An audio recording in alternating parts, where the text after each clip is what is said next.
آپ P D M کی روئے رواں تھے، آپ نے اکٹھا کیا تھا اس کا روئے رواں نہیں تھا، آپ اکٹھا کرنے والے تھے پیپلز پارٹی اور جی جی جی جی. اب کیا ہوا؟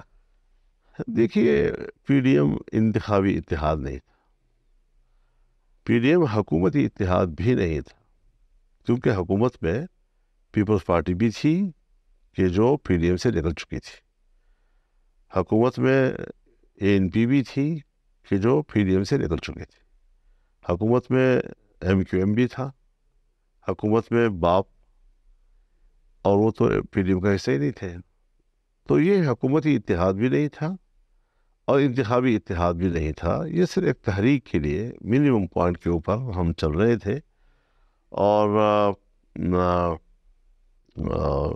کچھ ہمارے اختلافات کے باوجود ہم اکٹھے چل رہے تھے، کیونکہ جو اسٹریٹجی تھی، جو حکمت عملی تھی، جس طرح تیار کی گئی، اس اسٹریٹجی سے ہمیں اس وقت اتفاق نہیں تھا. اور یہ ہمارے تمام دوست جانتے ہیں، کوئی ایسا نہیں کہ میں کوئی آج ایسی بات آپ سے کہہ رہا ہوں کہ جو صرف میرے زبان پہ آئی ہے اور باقی لوگوں کو ان کا علم نہیں ہے. ہمارے تمام اکابرین جتنے بھی سیاسی جماعتوں کے ان اجلاسوں میں بیٹھتے تھے کہ میں عدم اعتماد کے حق میں نہیں تھا جی، لیکن میرے دوستوں کے لیے کہ وحدت نہ ٹوٹے اپنے اس موقف کی اور رائے کی قربانی دی تھی. اور آپ چاہتے تھے عدم اعتماد نہ کیا جائے؟ جی، میں چاہتا تھا کہ تحریک کی قوت سے ان کو اور عدم اعتماد کون کرنا چاہتا تھا؟ عدم اعتماد کی تحریک پیپلز پارٹی چلا رہی تھی، اور پیپلز پارٹی کے حوالے سے میں اگر آپ کو صرف اتنی بات کہہ دوں کہ میرے پاس خود جنرل فیض حمید صاحب آئے تھے اور انہوں نے مجھے کہا تھا کہ ود ان دا سسٹم آپ جو کرنا چاہیں ہمیں اس پہ اعتراض نہیں ہوگا، لیکن آؤٹ آف دا سسٹم نہیں. تو ود ان دا سسٹم سے مراد تو پھر نو کانفیڈنس اسمبلی کے اندر، اسمبلیوں کے اندر. تو میں نے انکار کر دیا تھا جی. اور پھر اس کے بعد جب یہ ٹوٹ کر آئے پی ٹی آئی کے لوگ بھی، اور پھر اس کے بعد یہ ایم کیو ایم بھی اور یہ باپ بھی، تو اس کے بعد انہوں نے کہا جی کہ اب ہمارے پاس اکثریت ہے. اور کیا اس وقت بھی جنرل باجوہ یا جنرل فیض آپ سے رابطے میں؟ میری بات پوری سن لیں جی. تو اب اس وقت اگر میں پھر انکار کرتا تو کہتے کہ فضل الرحمان نے عمران خان کو بچا لیا.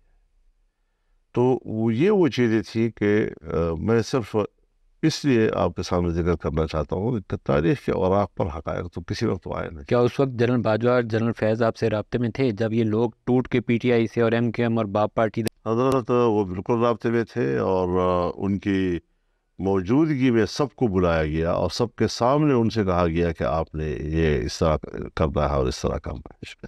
سب کون تھے وہ؟ سب پارٹیاں، نون لیگ اور پیپلز سب پارٹی. پارٹیاں، اور ان کا نام مت لیں آپ. اور ان کو کس نے کہا کہ یہ کرنا ہے؟ سب پارٹیاں. کس نے کہا یہ کرنا؟ باجوہ صاحب اور فیض حمید صاحب دونوں تھے. کیا کہا انہوں نے؟ یہی کہا کہ آپ لوگوں نے کیا کرنا ہے، کس طرح چلنا ہے، کیا کرنا ہے. نو کانفیڈنس کے حوالے سے دونوں نے، اور سب نے اس کے اوپر ہاں میں ہاں بھری. پھر تو یہ کہنا چاہیے کہ موو جو تھی وہ ادھر سے تھی، تو نون لیگ اور پیپلز پارٹی نے صرف مہر لگا دی. آپ واقعی صحیح صحافی ہیں، آپ نے بات نکال ہی لیا. تو پھر مہر لگا دی نون لیگ اور پیپلز پارٹی نے اوپر سے مہر لگا دی. تو پھر تو ان کو مزہ پی ڈی ایم کو جو کچھ پھر مشکلات پیش آئی ہیں، جو اکنامک ڈیفیکلٹیز پیش آئی ہیں، پھر تو I think P M L N deserve کرتی ہے کہ ان کو جو کچھ ہوا ہے.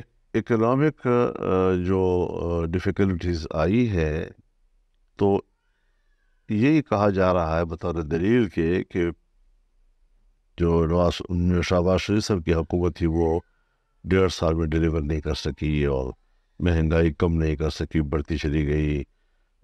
ڈالر کی قیمت جو ہے وہ، یہ تو ریئلٹی ہے سر. آپ کو ایسا نہیں لگتا؟ لیکن میرا جو مقدمہ ہے وہ یہ ہے کہ پھر اس کا اثر تو پنجاب میں ہونا چاہیے تھا، پھر اس کا اثر تو سندھ میں ہونا چاہیے تھا. اسے کے پی کے اندر ہمارے اوپر کیوں یہ بم چھوڑا گیا اور ہمیں اس کا نشانہ کیوں بنایا گیا؟ آپ کے اوپر ایک تو وہ جو دہشت گرد حملوں کا ایشو تھا وہ بھی آپ کے اوپر کافی زیادہ متاثر کیا. حضرت اس نے تو ہمارے تو امیدوار گھر سے نہیں کر سکتے. لیکن ہمارے ہندو دنوں میں شہید والا مسئلہ ابھی میں سمجھ نہیں پایا سر. آپ سے میں تھوڑی سی اس کی وضاحت چاہتا ہوں. پنجاب میں ہم الیکشن کور کر رہے تھے، میں نے تقریباً سارے پنجاب کے حلقوں میں گیا ہوں. ایک تاثر بڑا موجود تھا کہ مہنگائی کی وجہ سے ان پاپولر ہے پی ایم ایل این، اس دفعہ ووٹ اس کو نہیں ملے گا. اور پی ٹی آئی کے لیے سپورٹ موجود تھی پنجاب کے اندر. جو بھی گڑبڑیں ہوئی اس کے باوجود نون لیگ لیڈنگ پوزیشن میں نہیں ہے، اس کی ریفلیکشن ہمیں نظر آتی ہے. شہباز شریف اوپر کیسے آئے؟ پی ایم ایل این کی چوائس میں ایز پرائم منسٹر، تھوڑی سی اس کی روشنی ڈالیں۔ اس سے میں لاتعلق ہوں، کیونکہ میں اپنا ایک پوزیشن لے چکا ہوں کل، اور اب میں ان باتوں پر کیوں ڈسکس کروں، ان پہ کیوں میں فریق بنوں؟ یہ اب ان کا مسئلہ، جو حکومتیں بنانا چاہتے ہیں بنا رہے ہیں، وہ دوست بھی تلاش کر رہے ہیں، وہ ووٹ بھی تلاش کر رہے ہیں، اور وہ اسی راستے پہ اب چلیں گے، کام کریں گے۔ مجھے اس سے اب کوئی دلچسپی آپ نہیں سے رہی رابطہ ہے۔ کیا انہوں نے؟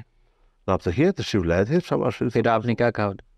میں نے کہا جی آپ اپوزیشن میں بیٹھے، حق تو یہ ہے، پھر انہوں نے جواب کیا دیا؟ چلے گئے بغیر جواب دیے؟ جی۔ نواز شریف صاحب نے آپ کو کال نہیں کیا؟ نہیں، پاکستان تحریک انصاف کا وفد آج ابھی سے تھوڑی دیر میں آپ سے ملنے آئے گا، ان کو کیا جواب دیں؟ وہ تو جب آئے گا، جو بات کریں گے، اس کے بعد پتہ چلے گا کیا جواب دینا ہے۔ لیکن کل آپ نے ایک بڑی خوبصورت بات کی، آپ سیاست میں بڑی سمارٹ پوزیشنز لینے میں شاید ملکہ رکھتے ہیں۔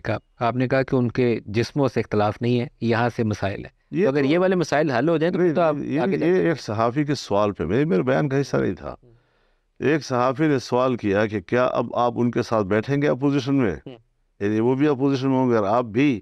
تو میں نے کہا وہ جسموں کا کوئی جھگڑا تو نہیں ہے کہ ہم ایک اپوزیشن سائڈ پہ بیٹھیں گے، مسئلہ تو سوچ کا ہے، دماغ کا ہے، تو وہ فرق اپنی جگہ پر ہے۔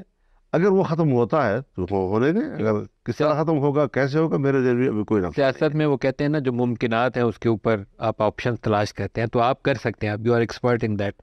وہ ایک ایشو جو ابھی سامنے آئے گا آپ کے سامنے، پاک انصاف والے پرائم منسٹر کا اپنا کینڈیڈیٹ ڈالیں گے، پھر ان کے 92 ممبرز ہیں، اگر وہ بچے رہے، ان کے ساتھ سارے توڑ نہ لیے گئے، تو یا وہ لیڈر آف دی اپوزیشن بنیں گے۔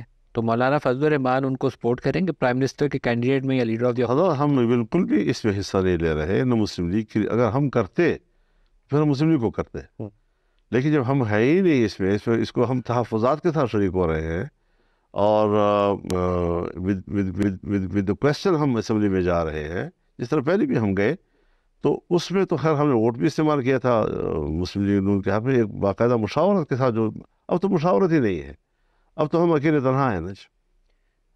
کیا ایسی لیکن اسمبلی چل پاتی؟ جی، کیا ایسی اسمبلی چل پائے کہ جس میں 80 مائنورٹی گورنمنٹ، 80 اراکین والی حکومت چلا رہے ہوں گے اور باقیوں کے رحم و کرم پر ہوں گے؟ جس دن پارٹی ذرا خفا ہوئی، ادھر دیکھا انہوں نے تو حکومت نیچے۔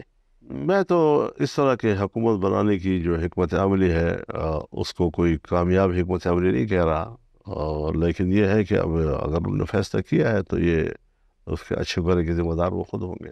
ایک آپ کا 9 مئی کے اوپر کل سٹیٹمنٹ تھا، 9 مئی میں اسے ایکچولی یوم سیائی کہتا ہوں، جو ٹرم اس کے لیے دی گئی ہے، کیونکہ اداروں کے اوپر حملہ کرنا کوئی عقل مندی کی بات نہیں ہے، اپنے ملک کو کھوکھلا نہیں کرنا تھی۔ آپ نے کہا کہ 9 مئی کا بیانیہ دفن ہو گیا انتخابی۔ اگر اسٹیبلشمنٹ کا یہ موقف ہے کہ الیکشن صاف ہوئے ہیں، اور تو پھر اس کا معنی ہے کہ 9 مئی کا بیانیہ دفن ہو گیا ہے، اور لوگوں نے غداروں کو ووٹ دیے ہیں پھر پاکستان کے اندر۔ سارے غدار تو نہیں، 25 کروڑ وہی عرض کر رہا ہوں نا کہ